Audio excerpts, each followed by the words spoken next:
everyone, welcome to Asianet Samvad. I am Bhavna Nagaya. We have a wonderful guest with us. His language of speaking is music.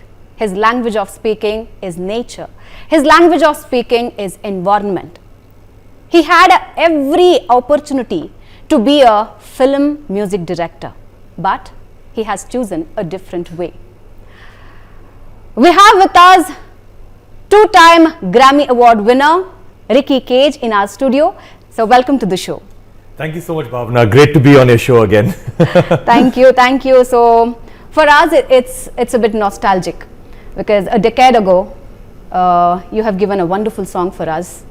So again, you are in our studio. So how are you feeling right now? No, of course, it's amazing. Life has come a full circle. I have, I'd composed that song Jai Hai Kannada Thai, which is about the nature of Karnataka so many years ago, and now I'm back in the studio, so it feels really good. If we can freeze a time for a second, if you look back, how you describe yourself? How I describe myself? I think I'm pretty much obsessed with music. That's the kind of person I am. I've been a musician ever since I remember. So my whole life I've been two things, a musician and an environmentalist. And even right now when I'm talking to you, there is a background score that I'm composing in my head about our conversation. When I walk on the street, my steps are in a particular rhythm. So I'm completely obsessed with music, and I'm obsessed with the natural world and nature. So that's basically me. Environmentalist and music composer. Correct. This sounds different words, but you brought them together. So tell me about your journey, choosing music as your passion and your love towards nature. So while growing up, I grew up in the middle of nowhere. There were a lot of trees and wooded areas around my home. And we used to have a lot of creepy crawly animals like snakes and lizards and frogs and insects coming into our home. And my parents and my teachers used to always tell me that as soon as you see these animals, step on them or kill them or run away from them. And my question to them always used to be that if we are supposed to just kill them as soon as we see them, then why do they exist? They must be having some purpose. Right. And of course, now I know that every single species of animal, where no matter how seemingly insignificant or small, plays a very important role in the ecosystem, which keeps all of us alive. And it's this delicate balance that keeps all of us alive. And at the end of the day, how did music start? Music started off as sounds from nature. Correct. Sounds of the animals, sounds of the birds, sounds of the trees. And then we human beings started taking objects from nature, making bamboo flutes and boxes of seeds, bowls of water, animal skin to play percussion on. So music and nature has always been, one and the same. And I've always been in love with nature through music. You had a plenty of opportunity to become a film music director. Correct. But you have chosen your own way. I have seen many musicians who want to be famous, who want to go behind money, fame, everything. But you were not that person. You chose your own way, and this is what you are now, globally well-known musician, music composer. What made you to decide that? So very early on in my career, I had decided that I'm not going to be part of the movie industry, even though since I'm from Karnataka, I did 3 movies with the great... 2 serials and one Rajotsava song. Correct. Yeah. No, of course, I've done a lot of work in Kannada. But the thing is that I've done 3 movies with Mr. Ramesh Arvind, who I absolutely admire. So I only worked with one director. But nevertheless, my interest has never been into making movies, simply because when it comes to movies, it's somebody else that's telling you what to do when it comes to music. Your sensibilities is based on a film script, on a director. And for me, I wanted to make music as an art form. I wanted to make music based on my own sensibilities, what I feel strongly about. So that is the reason why I never got into the film industry. And also the other thing is that when I was very young, when I was about 19 years old and I was exploring this idea that I'm going to be a professional musician, I realized that I wanted to break cultural barriers. And when it came to Bollywood music and film music in general across languages, musicians, when they go abroad, they get full audiences, they get full stadiums, they get large audiences. But those audiences are only people from the Indian diaspora. So when a famous composer or a famous singer goes abroad and plays in New Jersey or New York or Moscow or someplace, they only get Indian people in the audience. Whereas for me, I wanted to take my Indian music and I wanted people from all over the world to listen to it, and I wanted to break cultural barriers. And this breaking of cultural barriers, it's not been done by the film industry. it has actually been done by the classical musicians. Like if you were, while Pandit Ravi Shankar was alive, if you had gone to a concert of his, then people from all over the world would be at his concert. Same thing with Pandit Vishwa Mohan Bhatt, Ustad Zakir Hussain, Ustad Allah Rakha, Ali Akbar Khan, all these amazing people. So I wanted to go in that direction. So I wanted to break cultural barriers. I wanted people who are normally not exposed to Indian music to learn and to listen to and to appreciate Indian music, and that's how my career was made. You used every single platform globally to underline Indian philosophy. Yeah. It can be Vasudhaiva Kutumbakam, it can be Asatoma Sadgamaya, Winds of Samsara. Yeah. So how the world received it? No, it's been amazing because India has got a wealth of ancient knowledge which the world can truly benefit from. Like if you look at Vasudhaiva Kutumbakam itself, it means coexistence, it means the world is one family. But nowadays what happens is that we've sort of lost that meaning. All over the world. When we think about coexistence, we only think about coexistence between, you know, Hindus, Muslims, Sikhs, Christians, Jews, Buddhists, Jains, basically different parts of the human species, when actually Vasudhaiva Kutumbakam is much more than that. It is about coexistence with all life, and that is what is key to our survival. You know, coexisting with all life, the forest, the wildlife, and also the elements of nature, that is the water we drink, the air we breathe, the land we walk on. And if we just learn how to coexist the way our ancient people of India would coexist with nature, I think we will solve all our problems.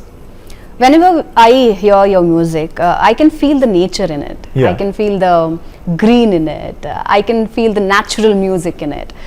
Whenever you start composing, what will be your thought process? So it usually starts with something that comes to my mind, you know, like for example, I walk into a forest and I see a lot of beauty. So then I want to celebrate that beauty.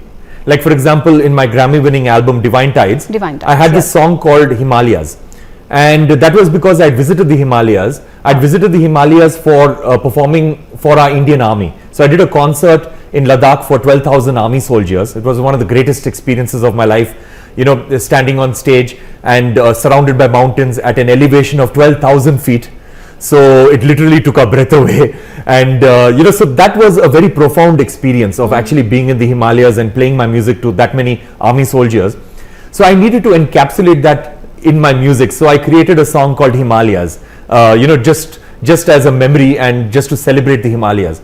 Then I've got another song called Love Divine, where I read about human and elephant conflict. You know, this problem that is happening between humans and elephants, where it's almost like a war-like situation that's happening in the fringe areas of forests, where there's a loss of life, loss of property on both sides, of the human side and the elephant side. So then that is when I thought that, all right, you know, I need to make a song about this. I need to express my feelings through this song. So then I created this song called Love Divine. So that is how it works. It always starts with something that I feel strongly about, and then it's all about me trying to communicate that feeling through music. For this question, I know the answer, but still I want to hear from you. What place you like? You like cities, or what you like? I mean, where you want to live? So, I mean, I would love to live in the middle of the forest. That would be my favorite place, but I would also need a strong internet connection.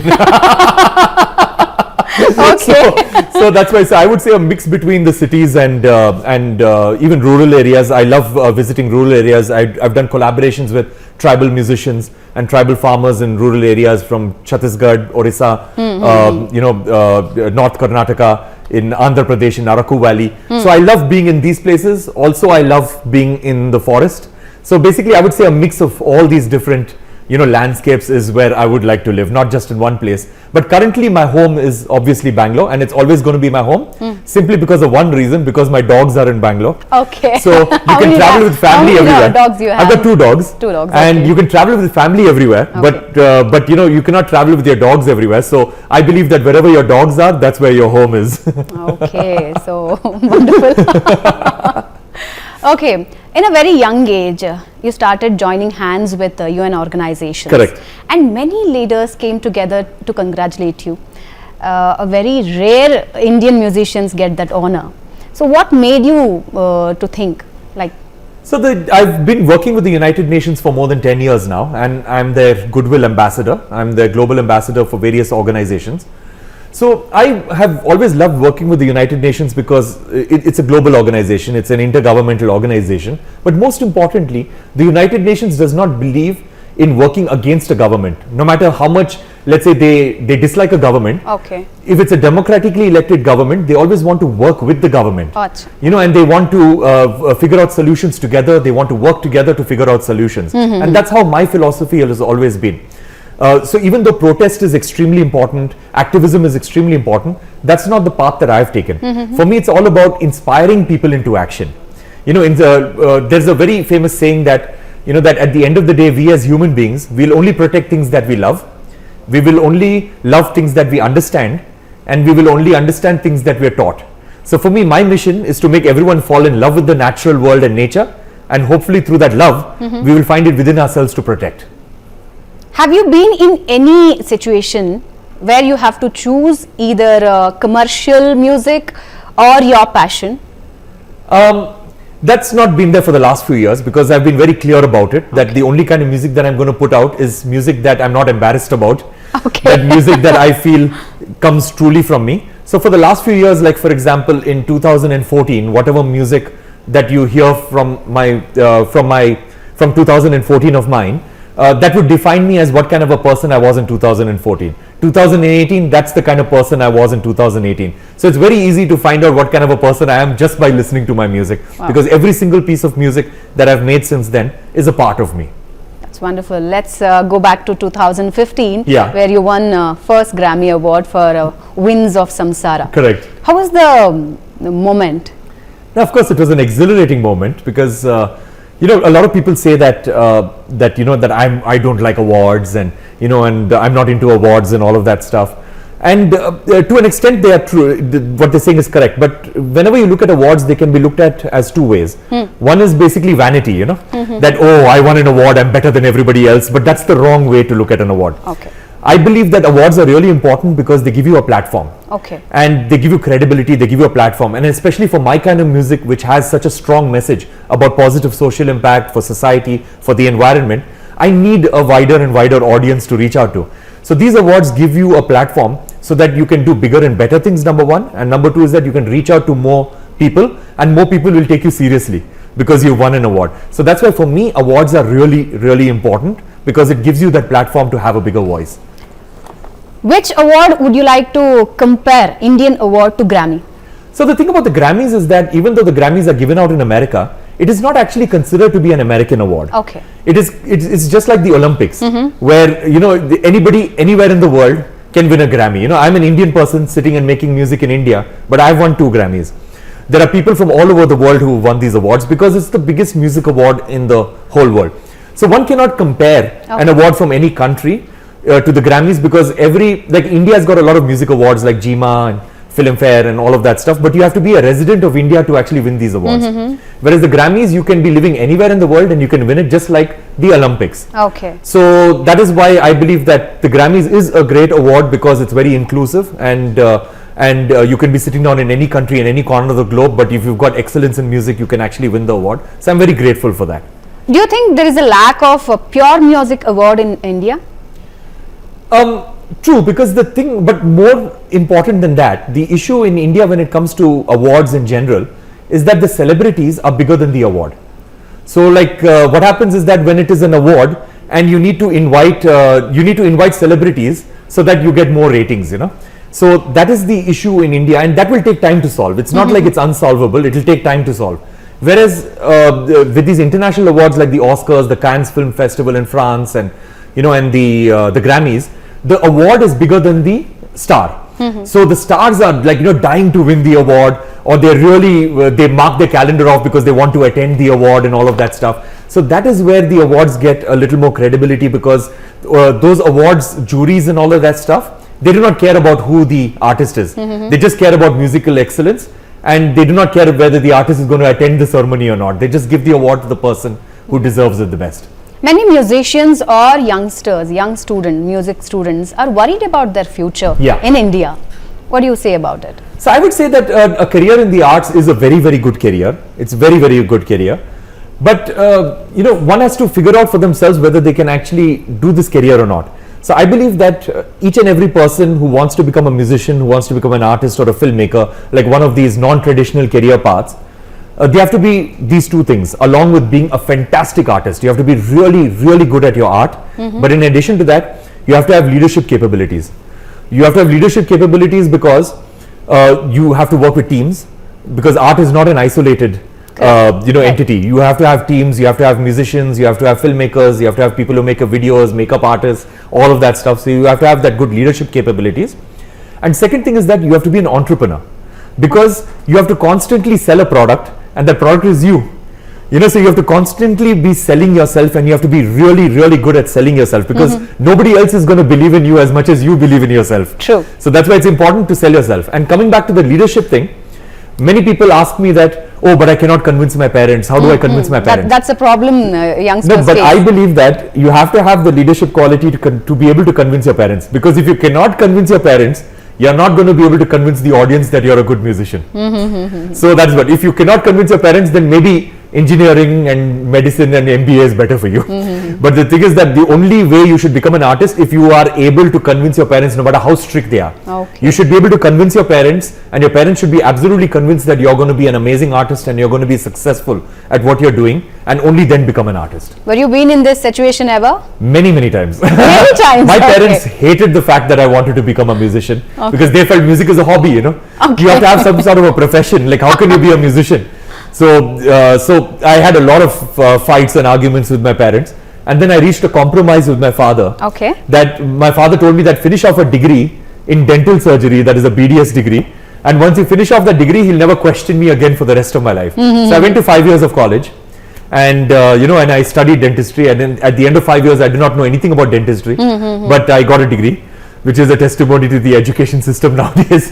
But nevertheless, I got the degree, and then I got into full-time music. But even while I was doing my dentistry, from 9 to 5, I would go to college, and after 5 o'clock, I would be in some studio doing music professionally. So my parents were already convinced by the time I reached my final year of dentistry that this guy is going to be a successful musician. So there was no question about it. After I got my degree, I gave the certificate to my father, and then my father was very happy with me becoming a musician, because he knew that I was already doing well as a musician. Did they ever question you about your path? Because as per my knowledge, your family comes from a cinema background, especially your grandpa. No, but that's only my grandfather. That's Grandfather. it. Yeah. Okay. But everybody else are doctors in my family. So that's why. So that's why it was very hard on me, because my dad's a second generation doctor, and my dad's like a very, very big time academic. Like, studied all over the world, studied in London, studied in America, studied in Maulana Azad Medical College in New Delhi. So it was very difficult to convince him. Okay. So Mr. Cage, a lot of things yet to speak. So, but our executive chairman Rajesh Kalra would like to ask some questions. Kalra sir, good afternoon. Please go ahead. Yeah, good afternoon, and thank you, Ricky. I think I was listening into some of the questions being asked. Obviously, they are very well prepared, and I came in principally to thank you for making the music, and also to tell you that what a great thing you're doing for this nation. Thank you so much. Just had a very simple couple of questions. One of them is, India is known as the land of ragas. We've read that some of them could actually change weather patterns if rendered well. Do you think that we have influenced the world music in a way that it's being recognized because of the ragas that we have? No, absolutely, because when it comes to Indian music academics, Indian music is so well fleshed out in terms of ragas, where you have scales which are so well defined.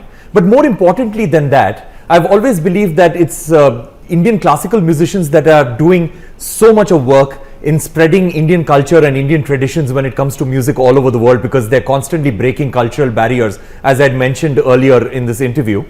And not only that, when it comes to younger musicians in India, there is this thought that if you want to get global recognition, then you have to play music in English, you have to play Western music, you have to basically cater to the Western audiences by playing their kind of music. But that's not true at all. Because if you look at the people who have actually won Grammy Awards in the past, and people who have gotten massive Western recognition in the past, like people like Pandit Ravi Shankar, Pandit Vishwamohan Bhatt, Ustad Zakir Hussain, and of course me too. The thing is that all these amazing people have basically dug deep into their own roots, and they have tried to figure out what is it that defines us as Indian people, and they've played Indian music all over the world, and they've gotten recognition for that. And in fact, I've not found a single person in India who has played Western music and gotten recognition globally. So I believe that in India, this should be an encouragement to all younger musicians that please dig deep into your roots, understand what is it that makes you Indian culturally, and showcase that to the world, and you will get global recognition for that. Oh, nice. But tell me, when there is so much of global recognition for the kind of music that we actually have, you think within the country there is as much respect for the Indian music as it should be? That is a very, very good question. And in fact, I've got a term for that. What I call, it may be controversial, but it's what I call the Pandit Ravi Shankar syndrome. Now, if you go on the street and you ask people who is Pandit Ravi Shankar, everybody know him as being a sitar player. You ask them questions about him, everybody knows daughters are Nora Jones, Anushka Shankar, he's won the Bharat Ratna, made sitar popular all over the world. But you ask them, name one song of Pandit Ravi Shankar, nobody in India knows. Or hum one song of his, nobody knows. Or forget that, name one album of Pandit Ravi Shankar, nobody knows. So everybody know him as a personality, but nobody knows his music. And that is a problem unique to India, because if you go to San Francisco, the Bay Area, you go to New York, you ask people to hum music of Pandit Ravi Shankar, everybody knows that. And everybody knows his albums, everybody knows his songs. So that is something that needs to change in India, and I believe that the reason for this being is that, that the film industries all over India have got such a huge grip on the music industry that people cannot look beyond that. So I believe that the younger generation will change that, hopefully, and it is changing slowly. How nice to know that. Vicky, you have repeatedly been looked at as a musician from India who's recognized at the world stage for music that has international appeal. What do you think we need to do to get more and more acceptance of Indian music at the world stage? Even more than what it is right now. Not just the classical music, is there anything else that can be done? Look at the tribal music, look at the music, folk music and all these things. Some of it I see does get used here and there and people talk about it. But do you see a pattern emerging or something needs to be done to do that? Absolutely, and it's very, very good that you brought up the topic of folk music and tribal music and traditional art forms, musical art forms in India besides the classical music traditions. So I've been working with the Baul musicians in Bengal, and in fact I did this documentary along with two of my friends, which is now on the Mubi platform. So now the thing is that this particular film was 4 years in the making, where we showcased Baul musicians who are leading the life of Baul music, not just Baul musicians who are using Baul music as a genre of music, but people who are leading the Baul music life, because at the end of the day, it's a 1,000-year-old tradition. It's a beautiful tradition of empowerment. It's a beautiful tradition of people moving away from the caste system. So the thing is that we need to empower more and more of these traditional folk forms which have got a wealth of knowledge, not just in music, but in terms of lyrics, about how to coexist with nature, in terms of how to live peacefully with all human beings, with the plants, with the animals, with the elements of nature as I described. Also about how to lead your life in a very simplistic fashion. So these are all a wealth of knowledge that I think the world can truly benefit from. I've also collaborated with tribal farmers in Araku Valley, did a song called the One with Earth song, also with tribal musicians from North Karnataka. So the thing is that I believe that these art forms need to be showcased, they need to be recorded, they need to be, because at the end of the day, these art forms have never been documented because they've been orally passed down from generation to generation. And I think with digital recording technology within everybody's reach, I think we need to highlight these art forms, we need to record them, and we need to showcase them to the rest of the world. And also keep them for posterity, because we might lose them otherwise. Absolutely, absolutely. Great. You've heard that, what was the gentleman who has made a full song based on just the recordings of the nature in 1 year? Remember that? True, and I love those kind of recordings where you use sounds of nature and you create music out of that. But then again, it's an ideological difference from me, even though I love listening to that kind of music. It's the difference between taking a photograph and the difference between making a painting. Now when you, let's say if I were to take a photograph of you, then based on the lighting conditions, based on your mood for the moment, I take a verbatim picture of exactly how you are, and that's what's documented. Whereas if I were to make a painting of you, then it's open to a little bit of interpretation where I can bring a little bit of your soul into the painting. So that's what I believe when I represent nature through music. Rather than taking a photograph and actually recording the music as it is, I prefer to use musical instruments like the flute, like the sitar, like the human voice, like an orchestra, to represent the soul of what I am experiencing within nature and creating music on that. So that is the way that I prefer making my music, rather than actually recording sounds and making music on that. Oh, wonderful. Sounds good. Bhavna, I have no more questions. As I said, I just wanted to, bung in and ask a few questions, which I have done. All yours. I've been, just happy listening to his responses so far. Thank you so much. Thanks so much, Ricky. Thank you so much. It's an honor to actually meet you like this. Thank you. No, it's a honor is all ours. I can tell you, our entire channel is grateful that you are there. Oh, thank you. And thanks to you. Thank you so much. Thank you. Please go ahead. I might listen in for a while and then get out. For the Westerners or the foreigners, if it comes to the Indian music, a very common people who have very less knowledge about music, they would say it's Bollywood music. Yes. How to change this situation? How to introduce them our own culture, our own music? No, I guess there has to be a lot more support for musical forms besides Bollywood, and a lot more people need to create music on this. When there's a lot of content, it will get disseminated and it will get spread. Because the thing about the film music is that film music can never become popular globally, in my opinion, to people who are non-Indians, simply because at the end of the day, what is it? It's basically Western hip-hop music, Western pop music with Indian languages as lyrics. That's what it is actually. There are very, very few film songs which actually go into folk traditions or go into very pure and good classical traditions, but most of it is just Western pop music with Indian languages as lyrics. So I guess we need to support a lot of musicians who are creating who are creating music based on folk forms and on Indian classical forms, and and more younger people need to make music based on this, so that there is a lot of content for people to listen to. What's your suggestion for the younger people? So as I said, my suggestion is just simply this, that dig deep into your roots and figure out what is it that makes you who you are, and create music on that, because don't try to beat the Western musicians at their own game. Okay. Because at the end of the day, a Western musician will not be able to play the sitar as well as an Indian musician, because it's in our blood. We understand the rags as part of our part of our DNA. So that is why. So basically, create music about stuff that makes you who you are. Or let's say, even if you identify yourself as a Western musician or a rock musician, bring in an element of your surroundings, because you've been living in India for so long. So don't tell me that your music is purely Western, even though you've been living in India. You've been listening to so much of music in India. You've been meeting so many Indian people. You've been living around Indian people and Indian culture and traditions. So don't tell me that a part of that hasn't gotten into you. It's just like, that if an Indian person wants to make a pasta, so they will look at the best of recipes from Italy or from MasterChef, make a very authentic pasta.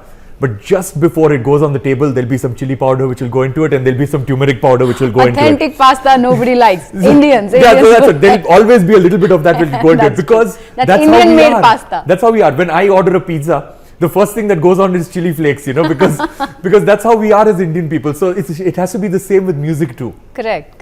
Wonderful. So let's talk about this year. It's again one of the memorable years for you. Second Grammy Award. Correct. Divine Tides. Tell us about that. So Divine Tides, ever since I won the Grammy for my previous album in 2015, I've been wanting to make a follow-up to that album.